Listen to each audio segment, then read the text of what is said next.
Tambala na! At eto na sila, ang nag-iisang masugid na tagahanga ni Nicole Yala.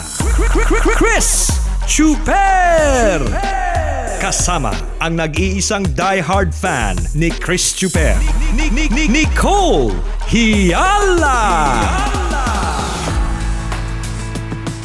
Mula sa Mahiwagang Burnay,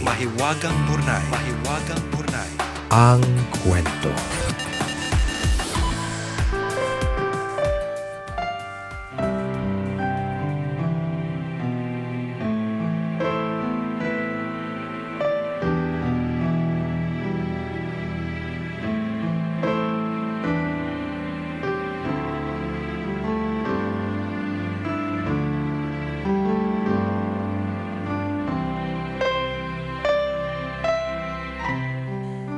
Taong 2010, nang gumuho ang relasyon naming mag-asawa.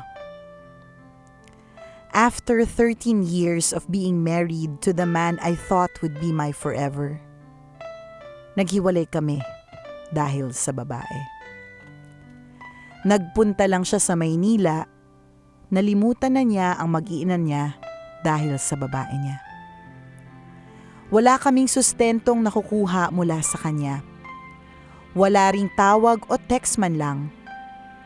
Naranasan ko nga na mangutang sa katabing tindahan para lang may mapakain sa 3 kong anak. Pinababa ko ang sarili ko para manghingi ng ulam sa kapatid ko at sa mga kapitbahay. Pinagkakasya ko ang isang balot ng instant noodles para sa tanghalian naming mag-iina. Pag walang-wala talaga, uutang ako ng 2 pirasong itlog na aming pagkakasyahin. Minsan, ayoko nang papasukin sa school ang mga bata kasi sabi ko, wala naman silang pamasahe at pambaon. Pero sabi nila, maglalakad na lang sila. Ang ginagawa ko naman, inuutang ko na lang sila ng tag-isang biskwit sa tindahan. Okay na sa mga anak ko yun, basta wag lang silang a-absent. Naputulan na din kami ng ilaw at tubig. Hirap na hirap ako makita ang mga anak ko na nagugutom at nahihirapan. Dumating nga ako sa punto na gusto ko nang magpatiwakal. Isang gabi, inihanda ko ang bleach na sa isip ko ay inumin ko para matapos na ang paghihirap ko. Nang tulog na ang mga anak ko, lumapit ako sa higaan at pinagmasdan sila. Umiyak ako. Humingi ng tawad sa gagawin ko. Pero ng mga oras na yon, habang pinagmamasdan ko sila, naisip ko, pag nawala ako, ano nang mangyayari sa kanila? San sila titira? May kukup-kup kaya sa kanila? Paano sila mabubuhay? Kukunin ba kaya sila ng papa nila? Umiyak ako ng umiyak dahil naisip ko ang mga pwedeng mangyari sa mga bata kapag nawala ako. At hindi ko kakayanin na kunin sila ng ama nila o kahit ng mga kapamilya ko at maranasan nila ang mga pagmamaltrato. Natakot ako sa mga pwedeng mangyari. Dahil dito, nagdesisyon ako na wag nang ituloy ang plano ko. Humingi ulit ako ng tawad sa mga anak ko pati sa Diyos sa pag-iisip ng masama. Binuo ko sa sarili ko na hinding-hindi ako susuko para sa mga anak ko. Gagawin ko ang lahat para mabuhay sila. Kinabukasan, kinausap ko ang kapatid ko para magpatulong na makakuha ng passport. Gusto kong mag-abroad. Gusto kong mangyamambayan at magtrabaho para sa mga bata. Pinahiram naman niya ako ng pera. Pagkalipas ng ilang buwan ay swinerte naman akong makaalis. Iniwan ko ang mga anak ko sa isa kong kapatid. Tanging damit at gamit sa eskwela ang dala nila sa paglipat. Lahat ng mga gamit namin itinapon ko na. Pati mga album na naglalaman ng litrato ng kasal naming mag-asawa.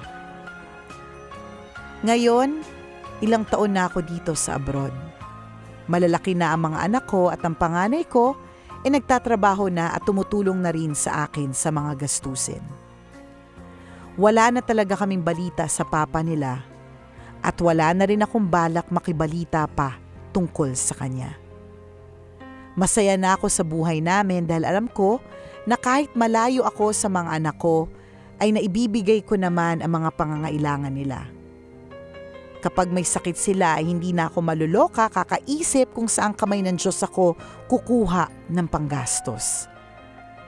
Nakatira sila sa bahay na may ilaw at tubig.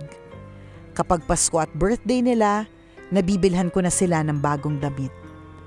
At kahit papano ay may naitatabi ako para sa mga emergency na gastusin. Alam ko marami pa rin akong dadaan ng pagsubok. Pero sigurado ako na hindi na ako darating sa puntong iinom ng bleach para lang takasan ang mga problema ko. Iisipin ko lang ang mga anak ko, magiging malakas na ako. Ako po si Melly, isang tambalanista, at ito ang aking kwento. Mula nang mag-abroad ako noong June 2011 ay naging masugid na tagapakinig at tagapanood nyo na po ako, Tambalan. Pati ibang programa ng station nyo pinapakinggan ko rin. Nakikitawa ako sa mga biruan pati sa pabibuhan. Nakikiiyak ako sa mga kwentong malungkot at nakikisimpatya naman sa iba. Kaya naman naisipan kong ibahagi din ang aking kwento. Always your number one. FM radio station. Love radio.